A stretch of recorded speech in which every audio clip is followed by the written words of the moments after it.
Hello, my name is Riaz, My name is Yaz. and today we're here to talk about motivation. So, motivation is a big thing in today's society, and it's maybe not always really understood about the best ways about going forwards with motivation and being committed towards a goal. Yeah. So the way I think about it, like you have to work towards goals. Motivation is kind of like aim, and if you don't know what you're aiming towards, how the hell do you expect to hit it? It's important for you to set your own goals and make them the goals that are important to you. If they aren't important to you, then I don't think you're going to be motivated to do it. If it's your dad's goal or your mum's goal, then how do you expect to maintain motivation when it's not something that you're really passionate about or really motivated by? That's what I mean when I say you've got to set goals that that are important by your own standards.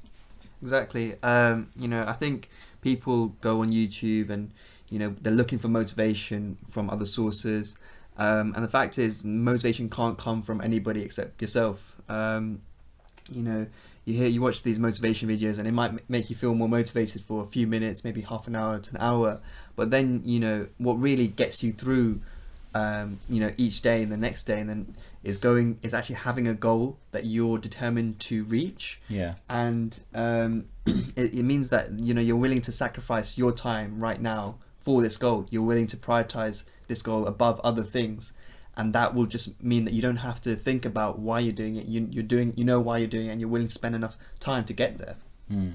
So I think when you're setting a goal, it's not always easy. Because to set a goal and to be motivated, you have to really think about what you want, and how the hell should we know what we want? It's not an easy decision. So the way I think about it is like you've always got to ask yourself two questions: who will I be if I achieve this goal, and who will I be if I don't achieve this goal? And I think the second question should scare you more than the first question.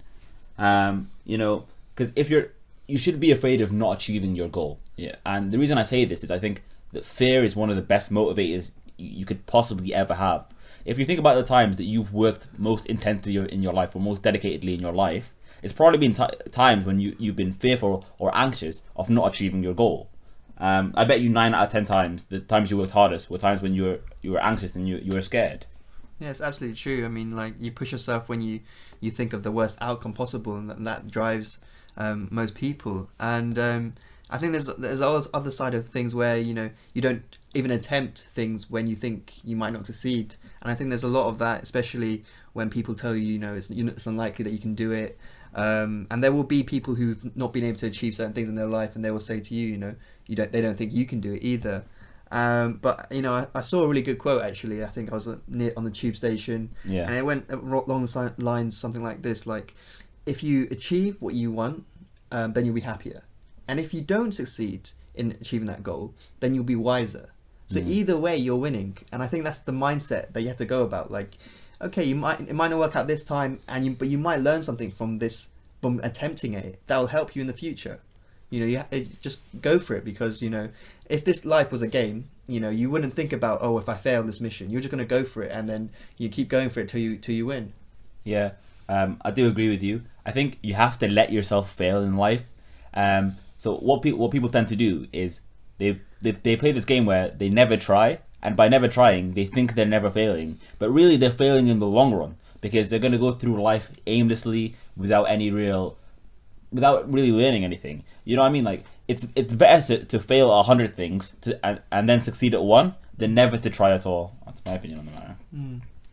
I mean, like, if you never, you look at the people in society who have succeeded the most. Most of them have gone through some bad times to get through to the really good times.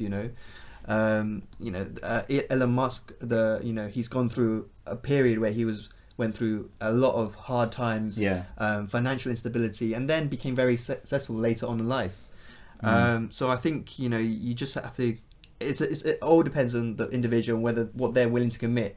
I mean, you probably if you want to succeed in life, you're probably gonna have to go through a lot of pain, a lot of rejection. But if you continue, you'll learn things from this, and as long as you're learning things from these things and you're improving, then one day you will get there. Yeah. So I was listening to Jordan Peterson the other day. He's a pretty good speaker. I think he's a psychologist, So what he said the most important thing in keeping yourself motivated is to clean your room. And when I first said that, I was thinking like, oh yeah, what does he mean? Like, how does a clean room define how motivated you're going to be? But here's the thing. So like, if you clean up your room, you have to set up your room in a way that works for you. And setting up your room in a way that works for you means that you have to know your goals. So let's say you go to organize your clothes. Well, you have to think, well, what am I organizing my clothes for? What am I gonna be doing? You know, if I'm gonna wear my clothes on Monday, Tuesday, Wednesday, what am I gonna be doing on Monday, Tuesday, Wednesday? It forces you to think about what you're gonna do and how to best get towards that. And if you set up your room in a way, and kind of like set up your life in a way which is most efficient for you, then things become less of an obstacle and more of a tool towards your success. If I come back to my room and everything is a mess and it's visually unappealing, I'm not going to be motivated to work towards my goals. I'm just going to say, you know, oh, my room's a mess, my life is a mess, let me just do nothing. So I think planning and sorting yourself out are some of the great. Make a schedule, man. Make a schedule. I mean, that's something that's helped me a lot in my life, I've got to say. Yeah. I think we've talked about the principle behind, finding a goal and therefore, having motivation through there. But you have to also take logical steps to make it easier for you to be motivated and committed to your goal. And some of these things is, for one, have a end goal, sure. But break down your daily goals, your daily tasks into small goals, Instead of saying, I'm going to do all of this in the next few days, break it down. Say in the next hour, I'm going to do this task or go through this topic or whatever it is. Yeah. Break down your large goals into small goals and put time frames with those goals. I know lots of people don't like saying, by this time I have to do it, and it's not nice to put that pressure on yourself sometimes. But if you don't put that at all, it makes things harder. It gives yourself too much leeway, in my opinion. And also the environment you're in. If sometimes I find that I can't work in an environment that I associate a lot of fun with. If I'm used to playing in my room, just chilling, watching TV, I can't imagine myself working in that room, so I have to go elsewhere. But if you're able to make that room associated with work and only work, then I find it's easy for myself and maybe others. Yeah. So the first point you made there, I agree with quite a lot. You've got to break it down into small things. The reason is, you said like pressure doesn't really isn't always a good thing, but I disagree with you. I think pressure is something that you need to force yourself to work. If you're not working on a time frame, you're going to be way too lax with yourself and you're just going to let things fall by the wayside. You need some kind of pressure on yourself, whether it be fear of you failing, whether it be a deadline you set for yourself, some way to keep you in check. And another factor that's important is really surrounding yourself by people who actually feel the same way you do.